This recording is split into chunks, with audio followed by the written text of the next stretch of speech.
Hello, everyone, and welcome to our podcast. I'm Dani, and today we're going to talk with Eileen Reevy, the National Grassroots Director for National Popular Vote. If you don't know them yet, the National Popular Vote is dedicated to creating popular vote for president through action in the states. Just before we begin, a quick reminder, if you're new here, press subscribe on YouTube or in your podcast app. Hello, Eileen, and welcome to Great Talks. Hello, thank you for having me. Our pleasure. Can we begin by understanding the context a little bit? And if you could explain to us, what is the National Popular Vote Bill? Yeah, so the National Popular Vote Bill will guarantee the US presidency to whichever candidate receives the most popular votes in all 50. So it applies that one person, one vote principle to presidential elections for the first time in our country's history, and it will make every vote equal in the presidential elections. I think this subject really came to light in that election between Trump and Hillary Clinton, right? I think that was when most people actually got aware of the harm that the current policy can do to the election process. But how is the process to actually change this? Because it's something really, really old.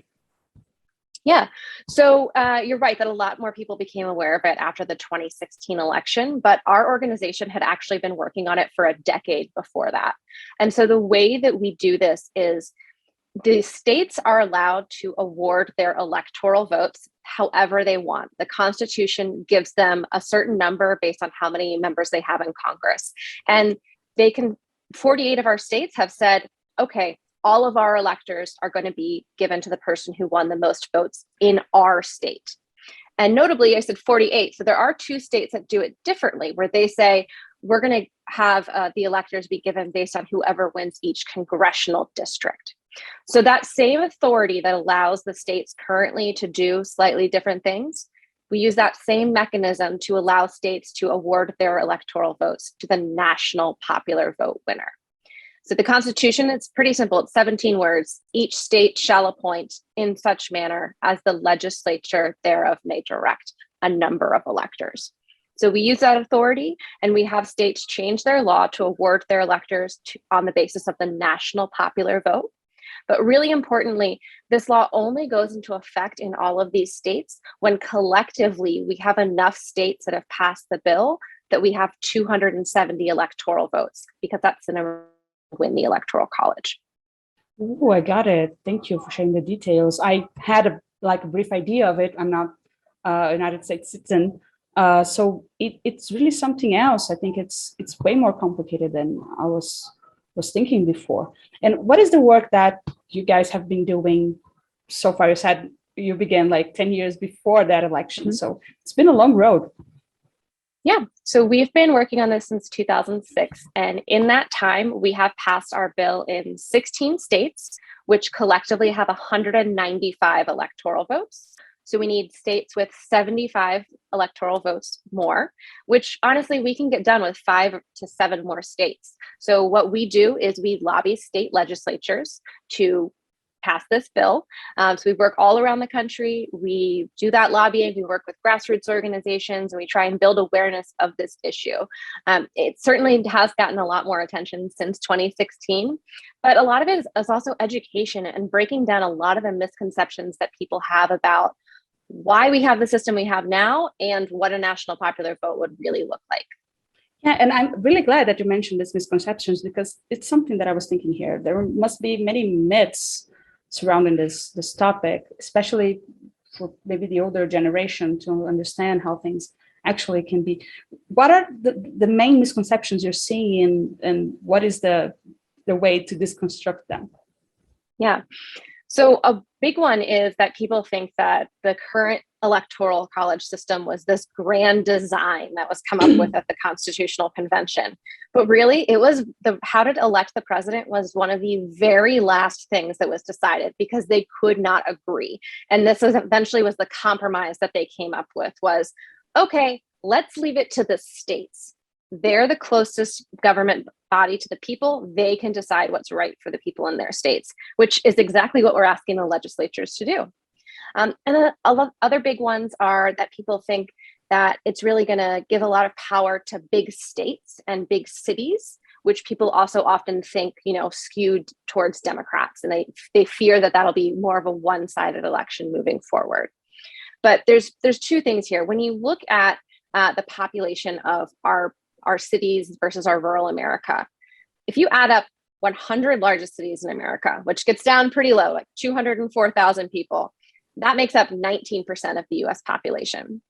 It just so happens that rural America, as defined by the US Census, also makes up 19% of the population. So you would no more ignore one group or the other, or think that the cities are going to control the election if you think that the rural America is going to control the election. Neither of those makes sense. Candidates are going to talk to people in both areas, and very importantly, in the 62% of suburbs where people are evenly divided between Democrats and Republicans. So when we have a national popular vote, candidates are going to be incentivized to campaign in all 50 states, and not just in the big metropolitan areas, but really all over the states and all over the country. Yeah, that makes a lot of sense. Yeah, I see this. In Brazil, have a pretty different system here. It's one vote each, truly. And we see that the effort for the candidates is really intense, and they have to go the mile and do the work to talk to people. And looking at the United States experience, it's really different. It's sort of like, okay, we know that we have this and this state or this audience, so we don't have to worry so much about them. But it would really change it for the best. Yeah, because so currently, before the general election even begins, the Democratic candidate and Republican candidate would be able to tell you how 38 states are going to vote. They know that Democrats are going to get more votes in California, and so they're going to get all of their electoral votes. They know that the Republicans are going to get more votes in states like Wyoming and North Dakota.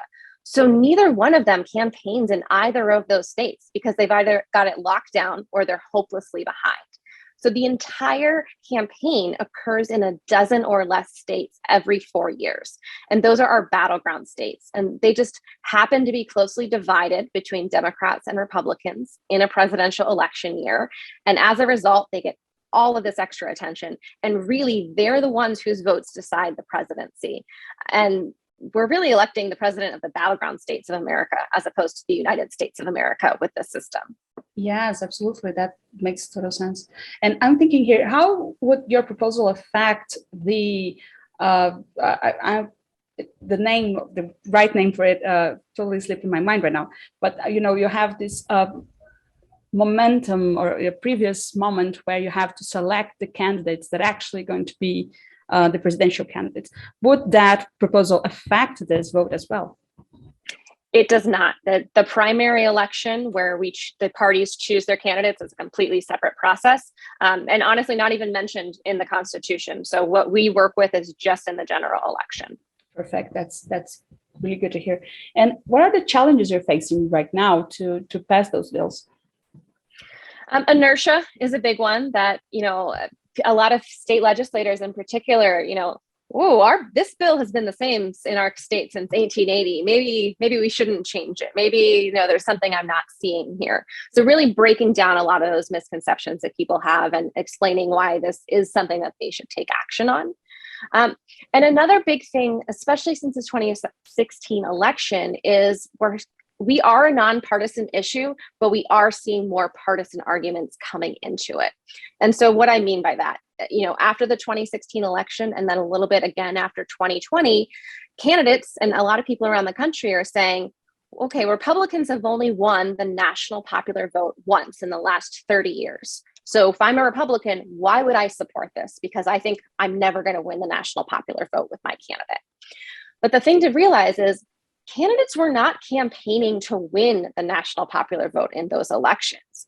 And so it's really not the right idea that they could never win. I mean, Donald Trump very purposefully and successfully in 2016 ran his campaign mostly in the battleground states and focused on them in an effort to win the presidency, which he did. He applied that same logic and approach in 2020. And as a result, Joe Biden got 7 million more popular votes in that election. And Donald Trump was less than 22,000 votes away from winning a second term because of the way that he targeted his approach in the battleground states. If you look at the popular vote in the battleground states in 2016 and in 2020, the Republican candidate, Donald Trump, won the popular vote in those states both times. In 2016, he won them in the right combination of states to win. He did not in 2020. If I were advising, a Republican candidate for president, I'd say national popular vote's your better system. Go out there, fight for every vote, convince the people that this is why it's better and your ideas are better. And it's actually a way that makes more sense and they would potentially do better in. So that's a really big one, is people thinking that this is just a Democratic issue, but it's not. It's not a Democratic issue. It's not a Republican issue. It is putting American voters first. Yes, absolutely. And I can see this strategy actually coming up in everyone's minds. And I mean, it doesn't really make sense when I try to think of it. It's really an nonpartisan issue. It truly makes no sense to think that it would be better for one side of this fight. I'm just going to take a moment here to talk about your website to let people know and go there. It's nationalpopularvote.com. You can have more of this information in there. They actually have a topic here that's called answering myths. So if you have to advocate in your region to help pass this, you have all questions here, most asked questions or myths answered with good arguments. I checked. Not that I'm that great of a checker, but anyways, it's pretty nice. And you can actually also find information here about the status of your state regarding this. So I think it's this very valuable information for people to have, especially those that are interested on this change, which I think totally makes sense. Yeah, and it's a very interesting website. Please do check it out. It's nationalpopularvote.com. Now, coming back here, considering this inertia that you're mentioning, where do you see yourselves? What would you like to accomplish in maybe 5 to 10 years from now? Well, it's 2022. So in 5 years, I want to be very, very close to having this passed. And in 10 years, I hope that we have already had our first presidential election where we elected on the basis of the national popular vote. So our job, we're working right now in states all around the country to hopefully build up enough energy so that in the 2023 legislative session, which in most states starts in January or February, that we're able to pass this bill in several more states. So when we look at it, the states that we can pass in 2023 and then again in 2025, there's enough states there that are close enough to getting this done that we should be able to have it in place ahead of the 2028 election. 75 more electoral votes sounds like a lot, but we have actually already passed this bill in at least one chamber in 9 additional states with 88 electoral votes. So if we just continued that momentum in those states, we would have enough electoral votes. So, and in addition to that, there's even some that aren't on that list that would be pretty close to passing it soon because of just changing demographics in states. So we're very hopeful. The 2024 election is a little too soon to get this done, I think. But I absolutely intend for us to have this done by the end of the decade. Oh, but still, it's close, but I think it's worth the push, right? And to get there, how can people help? Yeah. So the number one thing is contacting your state legislators. So if you go to our website at nationalpopularvote.com/write, WRITE, you can put in your zip code and then you're prompted to send an email that based on where you live will go to your state representative, senator, and your governor, and potentially your secretary of state as well, letting them know that this is an issue you support. And if you want to do more than that, especially if you are in a state that has not yet passed the bill, which you can find out what states have and have not on our website, you can sign up to volunteer and you'll get connected with the grassroots organizations in your state. And that can be as little as, oh, I want to, just have information about what's going on and I'll talk to my 5 friends about it, to, oh, no, I want to know when there's a hearing and I want to show up and to testify. And my job is supporting people all along that that way. So, it's not as if we throw you out. We have resources, we have toolkits that you can use. We have even a template presentation if you want to go out and talk to your neighbors or community groups about it. So we have a lot of resources to support people in their work. And then even if you're, say you're in California, okay, we passed this a number of years ago. What can I do in my state? If you, again, sign up to volunteer, we won't have anything for you, I would say, in the next couple of months. But once we get to 2023, we are going to be doing phone banking efforts all around the country, postcard writing efforts, a lot of things that you can do to help us contact voters in particular states. Wow, that's awesome. That's incredible. And people do reach out, do check out their website. It's pretty easy to get all this information and to get involved. And I feel like, just like every other political subject, and especially when concerns vote, the people's participation is paramount. There is no way to change anything in any society or any political bias in your country without getting involved, without getting to vote. And even if you don't agree with this, just check it out. Just go there and try to see your arguments and test it out to see if you really don't agree, or if it's just the lack of knowledge.